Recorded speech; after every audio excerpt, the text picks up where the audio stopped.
सर्प जाति ऐसा ना हो कृपा को दी नाग देवता कृपा को दी है तो कृपा को दी है लेकिन क्रोध है लोग के जब हो जाई तो भगवानों के बात ना माने जब नाग क्रोधित हो जाए हैं शरीर में प्राण रही तले भगवानों का नाम मनी है कोनो रिश्ता ना मनी है खत्म तो खत्म ऐसा नहीं एगो प्रसंग सुना होता नहीं हम छोटा सा शेषावतार लखन लाल भगवान राम लंका पर चढ़ाई कोइले बानी यहाँ ले प्रसंग बीत गई बाकी शेषनाग के स्वयं लक्ष्मण के राम के मेघनाथ नाग पास में बांध दिले हनुमान जी को अरुण जी को बोला के छोड़ा दिले बड़े ओकर बाद के प्रसंग हो लक्ष्मण जी कहने के हे भैया राम एक बार शक्तिमान मार दहलोस एक बार नाग पास में बांध दहलोस हमरा का आशीर्वाद दी कि धर्म को से लड़त हो जा हम मेघनाथ के गर्दन काट के लौटी हम कल के विजयी भव जाओ और ने मेघनाथ गर जाता है पिताश्री दो बार हमारी चंगुल से बनवासी बच के निकल गए मेघनाथ इंद्रजीत है जो देवताओं के राजा इंद्र पर विजेता होकर इंद्रजीत कहलाता है हे त्रिलोकी विजेता महाराज दशकंधर हमें आशीर्वाद दीजिए कि दोपहर ढलने से पहले दोनों बनवासियों का गर्दन काट के लाके आपके शरण में डाल तो चलो भाई ले नारे पापी लोया चलो भाई ले नारे पापी लोया रनवा में बची है नहीं रनवा में बची है ना ये कहूँ मुदैया चल भाई ले नारे पापी लोड़े चल भाई ले नारे पापी लोड़े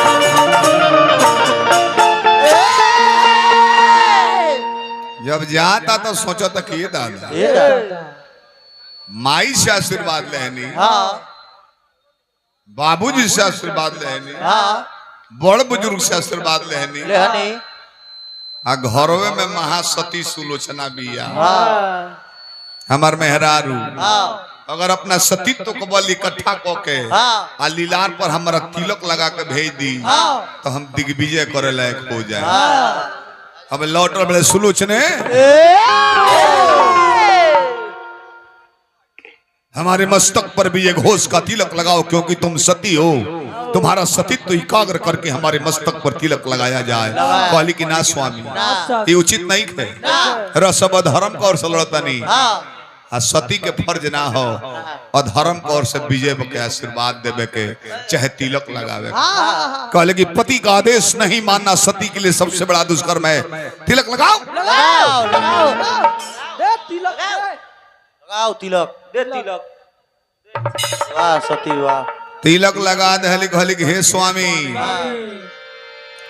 ब्रह्मा विष्णु शंकर भी लड़ाई में बराज हैं तारा के परास्त ना करी लो बाकी जातारा फेल मत करी है जातारा फेल कइलो तो सारा जातारा खत्म हाथना बोर तारा लीलार पर तिलक लगोले बने अपना सतीत्व को बोल लगा के आ तबु मन दे रात का है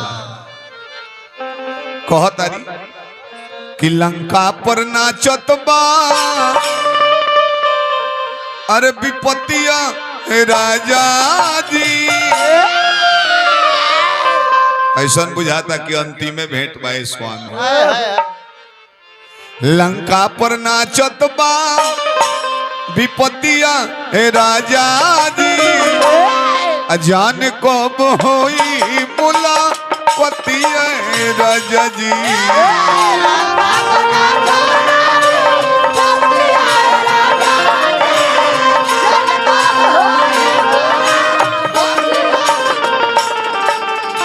लंका पर नाचत बा विपत्ति आए राजा जी लंका पर नाचत बा विपत्ति आए राजा जी जाने कब होई मुलाकाती आए राजा जी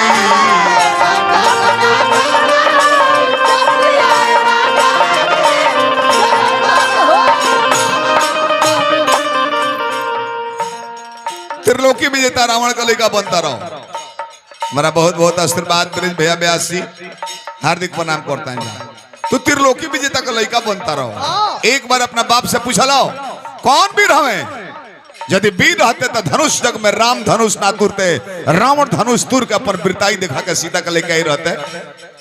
सुपनेखा के नाक कान कटा गई, खरदूषण जैसे वीर मारे गए। तहार बाप यदि वीर रहते तो सोझा से लड़ाई को के सीता के लेके ही रहते। चोरों की भांति साधु का रूप बनाकर चुट्टा ग्रहण करके लाया और आप वीर का लड़का बन रहे। एक बार पूछला तू अपना बाबूजी से कि गलती होता कि सही होता। का सोच के कोइले बाड़े इतना बड़का पाप के बहु न पूछनीय स्वामी जाके अपना बाप से।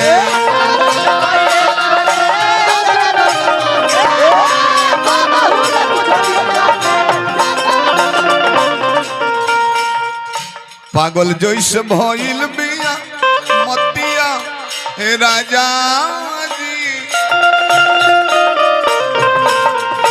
हरी लहल दोसरा के और अतिया ये राजा जी, जाने को तो होई मुला कतिया ये राजा जी।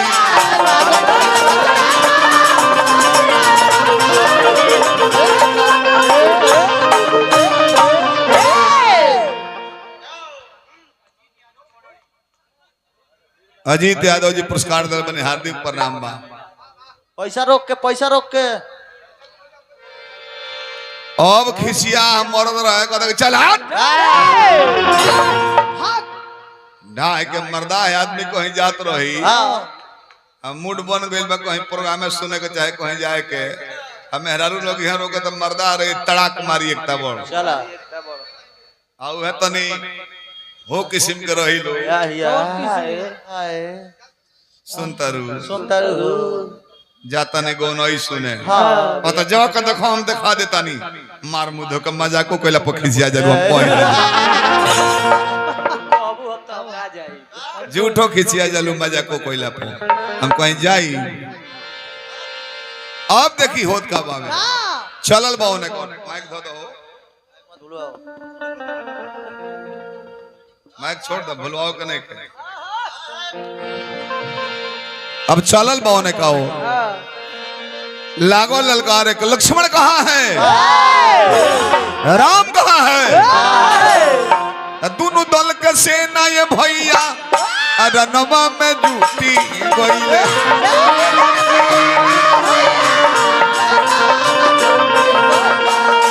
ये ठाट में भी रहिया लोग आवला हमने क्या दिंगर दिंगर बजल या सुदर्शन भाई गौ नई। हे दोनों दल के सेना ये भैया रनवा में जूटी गईले।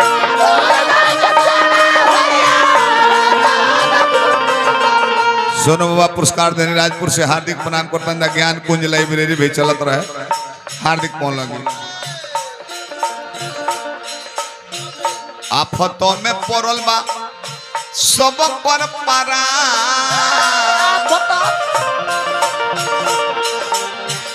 आफतों में पड़ल बड़ुए सब पर पारा।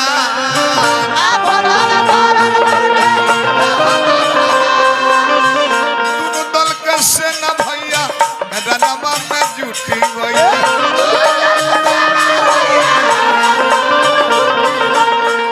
के कौन रोही के कौन चली जाई जा, के कौन रोही के कौन चली जाई जान। दोनों दल के सेना भैया रनवा में जुटल, सेना भैया रनवा में जुटल। लक्ष्मण जी कहले कि हम आ गए नहीं बोल बोल तो क्या आज मैं तुझे साधारण बाण से नहीं मारूंगा। एक बार नाग पास में बांधा तो हनुमान ने लाकर गरुण को छुड़ा दिया। शक्तिवान मारा पर्वत सहित बूटी लाकर फिर से जिंदा कर दिया। आज मैं तुझे ब्रह्मास्त्र का प्रयोग करूंगा। तर्क से तीर निकाल के ओम ब्रह्मदेवाय नमः, ओम ब्रह्मदेवाय नमः, ओम ब्रह्मदेवाय नमः। बाढ़ पर ब्रह्मा जी विराजमान हो गए, जाइए युद्ध का परिणाम घोषित कीजिए। अब बाढ़ चला दे लो लक्ष्मण जी पागल जो साला ना करी, शांति से बैठो। ऐसे बुझाई झट ना लगभग फरमाइश कर प्रसंग होता सुनो, कहवाइए दिल तू चैन से बैठ गए। ब्रह्मास्त्र चला दल बड़े मालिक। लक्ष्मण जी ओकर जवाब ना दहले, हाथ जोड़ के खड़ा हो गए कि हे प्रभु जी, अगर हमनी के धर्म के लड़ाई लड़ता नहीं जा तो युद्ध के परिणाम रहुए घोषित करी। ब्रह्मास्त्र आइल बाद निस्तेज होके फिर लौट गए। नहीं, आज पहली बार ब्रह्मास्त्र को निस्तेज होते देख रहा हूं मैं। चक्र सुदर्शन चलौले बा विष्णु भगवान से प्राप्त कैले रहे, उहो परिक्रमा को के लौटी आई। लक्ष्मण जी हाथ जोड़ले बड़े खाली। शंकर जी के पशुपात रानी त्रिशूल चलौले बा, जब उहो परिक्रमा को के लौट गइल, मेघनाथ अदृश्य हो गइल। जानो लो कि भाग गइल, कैलस गलती मालिक। जातारा फेल को के अपना बाबूजी रावण से कहता कि पिताश्री, अरे पुत्र इंद्रजीत, ना कोई विजय घोष की ध्वनि, ना कोई आजा बाजा, दोनों वनवासियों को मार दिया। कल बाबूजी राजनीति के सहारा लेके समझावे आइल बनी। सीता के डोली में बैठा के बाइजत श्री रामचंद्र के लौटा दे। श्रीमत बोल मेघनाथ, बोले कि आंख बुझ लेला से सूरज बुता ना जाले। उस सीरी वाला बोलने बड़े। अब कौन अस्त्र चलाई बाबूजी? ब्रह्मास्त्र चलौनी हो, जाके निस्तेज हो गई हो। एक और तोड़ सिवाय देवता लोग केहू ना जानेला, तो देवताओं ने बनाया लक्ष्मण को। लेकिन ना माली, लक्ष्मण देवताओं का देवता है। जिस पर चक्र फेल हो गया, शंकर जी का त्रिशूल फेल हो गया, वो दुनिया के मालिक कोई अवतार है। लंका कोप से बचा लीजिए।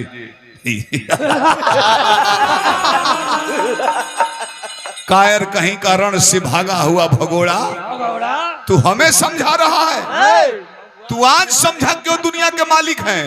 हम तो उसी दिन समझ गए थे। खरदूषण मोहि संबलवंता, खरदूषण हमारे बराबरी के वीर थे। भगवंता के बिना कोई नहीं मार सकता था।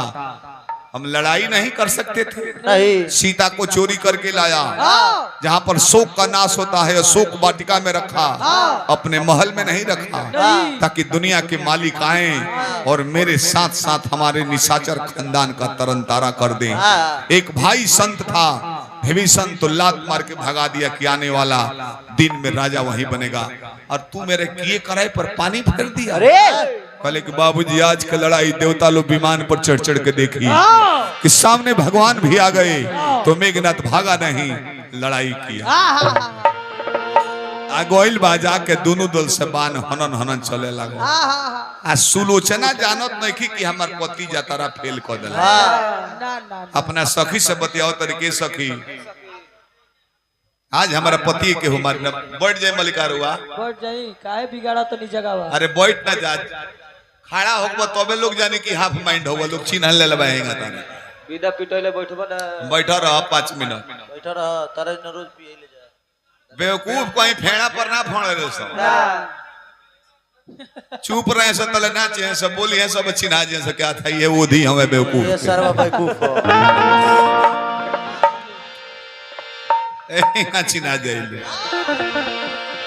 अब जानी तो डिस्टर्ब को धोए तरह पर प्रोग्राम हो के कहाँ ध्यान रहता, कहाँ लेके चल जाता रही।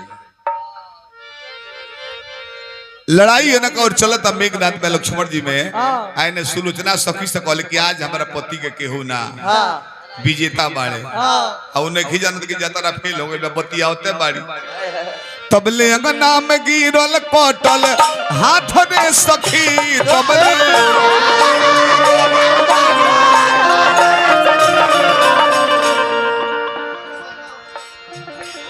हाथ ऐसन तो कैसन हुई है माथ रे सखी, तबले अंगना में गिरल कटल हाथ रे सखी, तबले।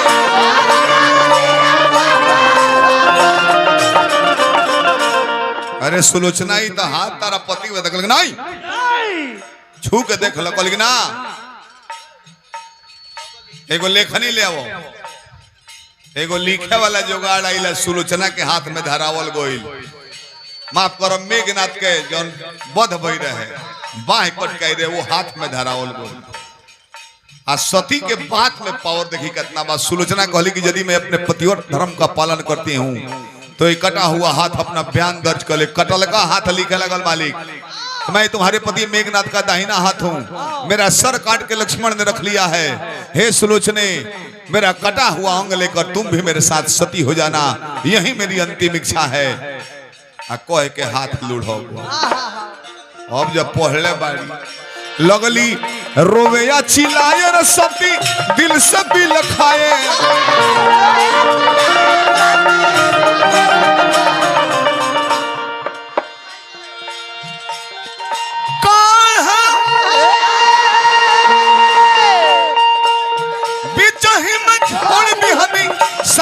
सखी तबले अंगना में गिरल कटल हाथ रे सखी तबले।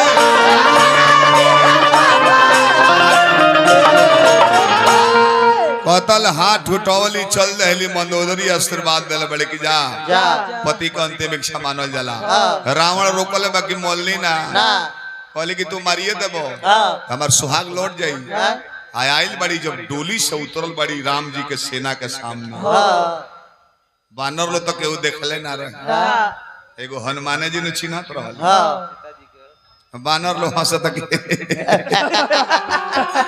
मेघनाथ के माराते बुझाता कि सीता जी के रावण डोली में बैठा के लौटा दे लो। विभीषण कहले कि तनी रउआ सब चुप रही, वो हमार भाई हो, हम ओकरा के जानता नहीं। पटक के दम भर कड़ाई ना मुई ना तल केहू के बात मानी ना। सीता जी जब उतरल बाड़ी, माफ करो सुलोचना जी जब आओ तारी लोगे भगवानों के प्रणाम करी, लखन लाल के प्रणाम करी। कहली कि हे प्रभु जी हमारा पति के कटल माथ हमरा के वापस कर दी। अब सारी लोग चम्हा बकरी अतना फुर्ती से लक्ष्मण कटले बड़े मूड़ी कि रावण के दल के लोग भी नहीं जानो। आई कैसे जान लू कैसे आ तो कटल का हाथ अंगना में गिरल कोनी हत लिखे लगल। तब त सती बाड़ू कटल हाथ लिख देल सो। हनुमान मुड़ी लेके आवो तो ले आओ धर जा। अब सती बाड़ू कटल हाथ लिख देल सो। कटल मुड़ी के हंसावत दे देव जा आगा बुझ लेबे के बाद। अब रो तारी मुड़ी के और तकली नु हर हर लोर गिरे लगे। जवना मस्तक के सोझा इंद्र के औकात ना पड़त रहे, चमेली के तेल लागत रहे मुड़ी में, आज धूर धूसरित भइल बा केहू पूछे वाला नहीं खे। हाय रे समय रो रो एक हतर के अंतिम इच्छा राख लो। हंसी द हंसी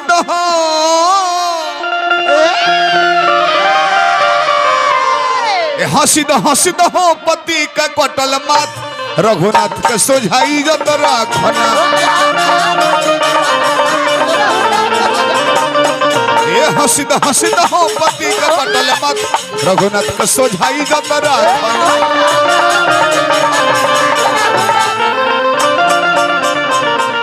यदि सेना रहे तुम बोल कहाँ रहनी हो। यदि सेना रहे तुम बोला कहाँ रहनी हो। सेना को हम पर एक बार कहला रहता अपना बाप का चतुरंगनी सेना मंगा कर लंका को दिग्विजय करा देती। आ तले मूड़ी ठठा के हंसल बा।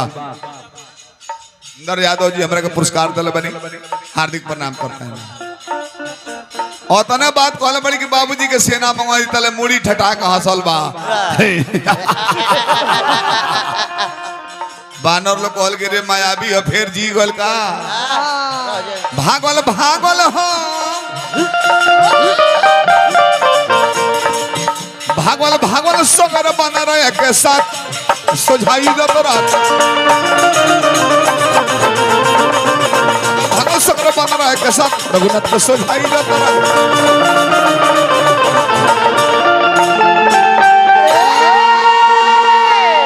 मूड़ी ठठा के हंसल बाकी सुलोचने क्या बोली? अपने बाप की सेना मंगाकर हमारा दिग्विजय करवाती और मुझे मारा कौन है? इस सामने खड़ा लक्ष्मण तेरा बाप स्वयं शेष नाग है। अच्छा आई जय हो जय हो। ठठा के हौसल बमूड़ी कि सामने वाला लक्ष्मण नहीं है, तेरा बाप शेष नाग है और यही मेरे मौत का कारण बना है। आज सही कहले रहे माली सुलोचना के रहली ये लोग का रिश्ता देखी ना कहें कि एक बार शेष नाग के मौका मिला रहे शंकर जी के गला में लपटाए के पार्वती जी जटा सजावत रहली। जिला बलिया से पिंटू यादव जी, वीरों की धरती जवानों का देश, बागी बलिया उत्तर प्रदेश, बहुत बहुत पुरस्कार हार्दिक प्रणाम। तब पार्वती जी जटा सजावत रहली, सांप के जाति रोहन छूटी ना।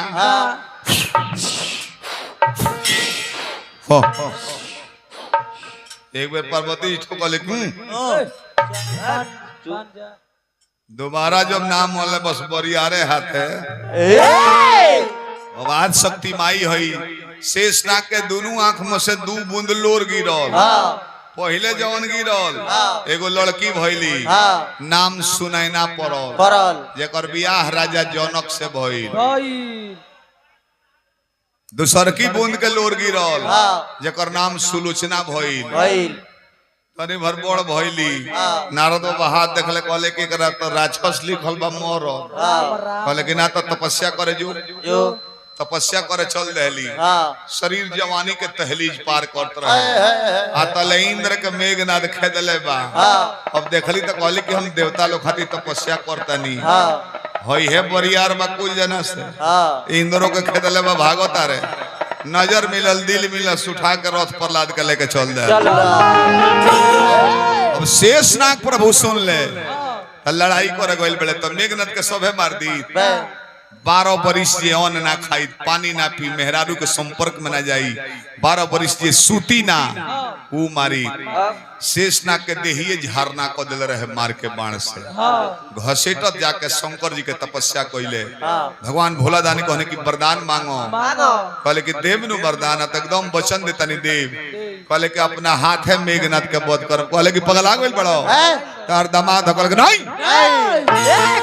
जो पुत्री अपने बाप के पगड़ी का सम्मान नहीं करे उसका विधवा हो जाना हमारे लिए श्रेष्ठकर है। मारे तो कहले कि ऐसा ना मरबो, नारायण जी राम अवतार ली हैं, तू शेष नाग जाकर लक्ष्मण के अवतार ली है। 14 साल के वनवास हुई, 12 बरिस ना सूती हो, ना जल पी हो, ना खाना खाई हो, ना मेहरारू के संपर्क में अपना जई हो, तब ओकर वध करबो। हे सुलोचना, वही तेरा बाप शेष नाग इतने दिनों बाद बदला लिया है आ कह के मुड़ी लुढ़क। सुलोचना उहे मुड़ी लेके गोइली, चंदन के चीता बना के अपना जोगाग्नि से जर के पति के संगे सती हो गई। नाग के क्रोध रहल कि स्वयं दमादो के ना क्षमा कइल। अब त लयदारी भाई गोलर ले कजरी